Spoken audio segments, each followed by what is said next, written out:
नमस्ते किसान बंधु, मैं दीप चौधरी। हमारे YouTube चैनल फसल खेती खबर में आपका स्वागत है। मैं बहुत दिनों बाद वीडियो अपलोड कर रहा हूं क्योंकि त्यौहार में थोड़ा व्यस्तता हो गई थी, बिजी हो गया था मैं, तो उसके लिए माफ़ी चाहता हूं। तो मैं आज आपको बताने जा रहा हूं गन्ना के बारे में। ठीक है, पूर्वांचल यानी अपने उत्तर प्रदेश भारत की सबसे तगड़ा, सबसे बोई जाने वाली जो नकदी क्रॉप है वो गन्ना है। नकदी क्रॉप मतलब ऐसा क्रॉप जिसको हम बेच कर कैश लेते हैं, पैसा लेते हैं, इसीलिए उसे नकदी क्रॉप कहते हैं।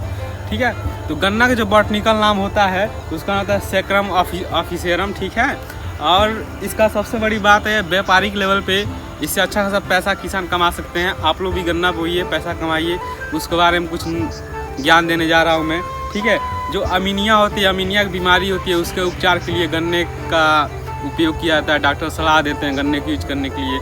अधिकतर जो पीलिया हो जाती है जॉइंडिक्स, उसमें गन्ने को बोला जाता है खाने के लिए, कुछ चूस के खाने के लिए उसको। ठीक है, तो गन्ना एक तरह से मेडिसिनल भी यूज हो गया। ठीक, दूसरा बात है भारत जो है, भारत में उत्तर प्रदेश राज्य है गन्ना प्रोडक्शन में सबसे पहला स्थान पे है। विश्व लेवल पे ब्राज़ील है गन्ना प्रोडक्शन पे। ठीक है, और गन्ना की जो किस्में हैं बहुत अच्छी अच्छी किस्में हैं। मेरे पीछे आप देख सकते हैं बहुत ही लंबी गन्ना हुई है, अभी इसकी मोटाई थोड़ा बाकी है। थोड़ा आप जूम करके दिखा दीजिए गन्ना को। ठीक है, तो ये जो किस्म है, ये किस्में हैं को 13,235 किस्में है। ठीक है, इसका जो पैदावार है बहुत अधिक पैदावार है, ये एक हाइब्रिड वैरायटी है। ठीक है, और भी किस्में हैं जैसे कोसी 85,061 है, और वैरायटी है इसका कोसी 9006 है। ये सारी वैरायटियाँ गन्ना का बहुत ही अच्छी वैरायटियाँ हैं। ठीक है, तो आप इसका उपयोग कर सकते हैं, बो सकते हैं। गन्ने की फसल बोने से पहले अपने खेतों को गोबर की खाद से, ठीक है, गोबर की खाद से खेतों में छिड़के उसे जुताई करवाएं, एक पानी दें। ठीक है, कहा जाता है कि अगर अच्छा गन्ना की फसल लेना है तो तीन सिंचाई 13 कोड़, तब देखिए गन्ना के पूर्ण। ठीक है, तो गन्ना का पूर्ण मतलब आप समझते हैं, ये गन्ना का पूर्ण हो गया। ठीक, ये जो दिख रहा है ये गन्ना का पूर्ण है, ये वाला। ठीक, इसे गन्ना का पूर्ण बोलते हैं। आप ऐसे देख सकते हैं गन्ना का पूर्ण, इसे ही बोलते हैं। यानी 3 सिंचाई 13 कोड़, तब देखिए गन्ना का पूर्ण, तो अच्छा गन्ना होगा। तो मैं फाइनली ये बताने जा रहा हूँ कि गन्ना जो है ईंख है, उसमें कौन कौन सी बीमारी लगती हैं। ठीक है, तो मैं उसके बारे में बताने जा रहा हूँ। तो सबसे पहले आप बीमारी कीट से बचने के लिए गन्ना का जो सीड बीज होता है उसको उपचार करिए। कैसे उपचार करें, तो उसमें आता है एक दवाई आता है, एक लाल आता है, एरिटान आता है। ठीक है, उससे क्या करना चाहिए, गन्ने के पेड़ी को या गन्ना को उपचारित करके उसको बोना चाहिए, उसकी बुआई करना चाहिए। तो गन्ने के जो रोग लगते हैं, गन्ने में रोग मतलब होता है बीमारी। ठीक है, बीमारी लगने से बहुत ज़्यादा क्षति होती है, बहुत नुकसान होता है किसानों को, पैदावार अधिक नहीं मिलता है। तो पहला जो बीमारी का नाम बताना है उसका नाम है लाल सड़न। ठीक है, जुलाई के अंत में दिखाई देता है।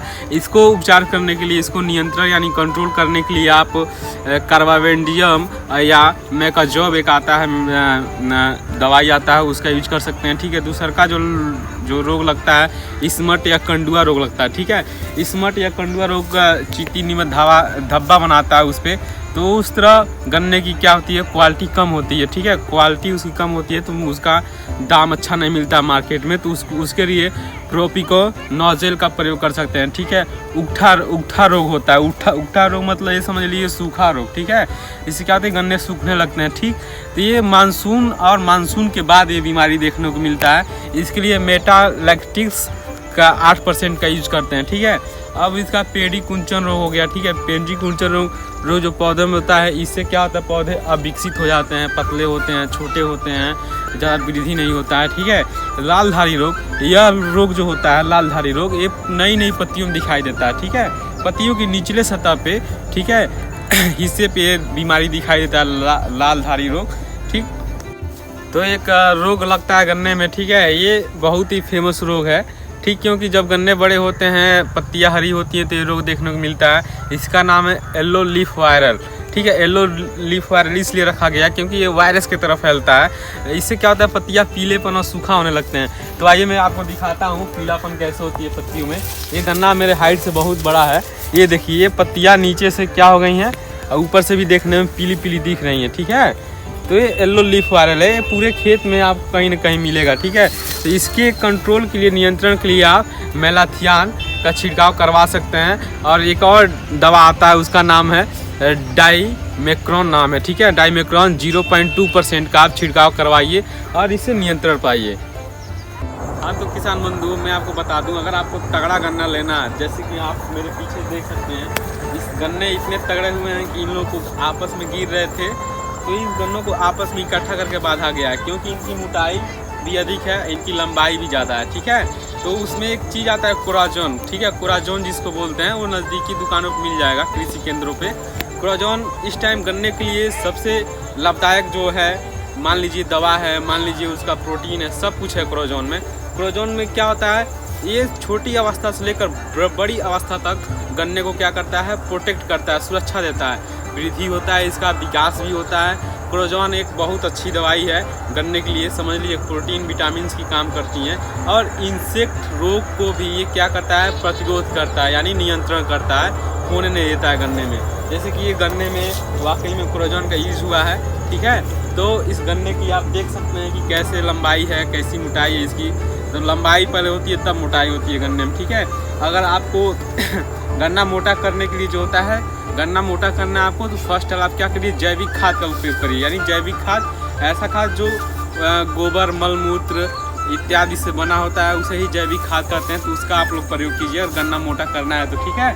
गन्ने का विकास हो, ठीक है, उसका फूल हो, फुटाव हो, जिसको कई लोग बोलते हैं गन्ने का फुलाना या फूटना या फुलाव। तो गन्ने का फुलाव और फुटाव आप चाहते हैं तो आप अपने अगल बगल चौराहे पे जाके किसान जो हैं, जो किसान से आप सलाह ले सकते हैं। किसान नहीं तो जो दुकानदार हैं जो कि इंसेक्टिसाइड, पेस्टिसाइड और जो विटामिन, हार्मोन्स बेचते हैं, उनके दुकानों पर आप जाके एक ही दवा लीजिएगा फुटाव और फुलाव के लिए, देहात एग्रो, ठीक है। देहात ग्रो, जिसका नाम होता है देहात। देहात मतलब होता है, आप जान ही रहे हैं, देहात सिंपल है, ग्रो, ठीक है। देहात ग्रो नाम है, उससे आप यूज करते हैं उसका, तो ज़्यादा गन्ने का फूल का विकास होगा, ज़्यादा कल्ले निकलेंगे गन्ने में, ठीक है। तो अच्छे से उनकी वृद्धि होगी, ठीक। अब मैं बता दूं, गन्ने में जो कीट लगते हैं, तो कीट गन्ने में जो लगता है कि देखिए, बहुत कीट तो बहुत नुकसान करते हैं। जो कीट होते हैं, एक होता है दीमक, ठीक है। दीमक मतलब होता है कि जो वाइट कलर का होता है, उसे दीमक बोलते हैं, ठीक है। तो उसके लिए आप क्या करते हैं, उसके लिए इमीडाक्लोरोपीड आप यूज कर सकते हैं, इमीडाक्लोरोपीड। नहीं तो आप रेजिस्टेंस वैरायटियाँ यानी प्रतिरोधक वैरायटियाँ यूज कीजिए, ठीक है। तना छेदक होता है, ठीक है। तना छेदक जो कीट होता है, यानी स्टेम बोरर जिसको बोलते हैं, उसके लिए आप इंडोसल्फान प्रयोग कर सकते हैं, ठीक है। जड़ छेदक होता है, उसके लिए आप कार्बोफ्यूरान यूज कर सकते हैं जड़ छेदक के लिए, ठीक है। पारिल्ला होता है, ठीक है।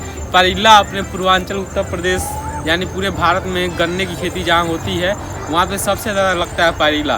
तो पारिल्ला जो होता है, सबसे पहले पारिल्ला लगे तो आपको ये ध्यान देना है कि नाइट्रोजन नहीं देना है खेतों में, ठीक है। नाइट्रोजन देते हैं तो यार कहीं ना कहीं पारिल्ला जो इंसेक्ट है, कीट है, उसकी वृद्धि होगी, ठीक है। तो नाइट्रोजन को बिल्कुल नहीं दे रहा है पारिल्ला के अटैक होने के बाद। नाइट्रोजन को आप रोक देंगे तो उनकी जनसंख्या ऑटोमेटिक कम होने लगेगी। एक मैं दवा बताया हूँ पहले ही, कोराजन, ठीक है। कोराजन जब आप यूज करते हैं खेतों में, तो कोराजन सभी कीटों के लिए एक प्रकार का रोकने का, नियंत्रण का काम करता है, ठीक। अगर गन्ना का पैदावार मैं बता दूंगा आपको, अगर अच्छे तरीके से गन्ने का पैदावार आप करते हैं तो गन्ने के जो पैदावार है बहुत ज़्यादा होता है, कम से कम 850 से 950 क्विंटल प्रति हेक्टेयर होगा, ठीक है, गन्ने का। अगर आप उसके पेड़ी समझते हैं, पेड़ी मतलब सबसे नीचे का हिस्सा, ये गन्ने के जो नीचे का जो हिस्सा है, अगर इसको काट के गन्ना निकाल लेते हैं, जो नीचे बचता है नीचे, तो नीचे यानी पेड़ी को अगर आप लेते हैं, एक होता है बौगा, बौगा मतलब जस्ट हम सीड को बोते हैं, गन्ने को बोते हैं, एक होता है पेड़ी। गन्ना काटने के बाद, पहली बात मैं एक और बात बता दूं, गन्ना हमेशा नीचे से काटना चाहिए, ठीक है। एकदम ज़मीन के जुड़े से, ज़मीन के नज़दीक से गन्ना काटना चाहिए, जिससे कि जो पेड़ी होता है वो अच्छे से ग्रोथ करता है, ठीक। रोग भी नहीं लगते हैं उस पर, कीट भी नहीं आते हैं, वो थोड़ा अच्छा विकास भी होता है उसका, ठीक है। तो पेड़ी को, अगर पेड़ी का प्रोडक्शन लेते हैं तो पेड़ी का बहुत होता है 450 से 550 क्विंटल प्रति हेक्टेयर पैदावार होता है पेड़ी का, ठीक। हमेशा जो गन्ना होता है उसकी कटाई ज़मीन के सतह से करना चाहिए, आपको ये ध्यान रखना होगा। धन्यवाद।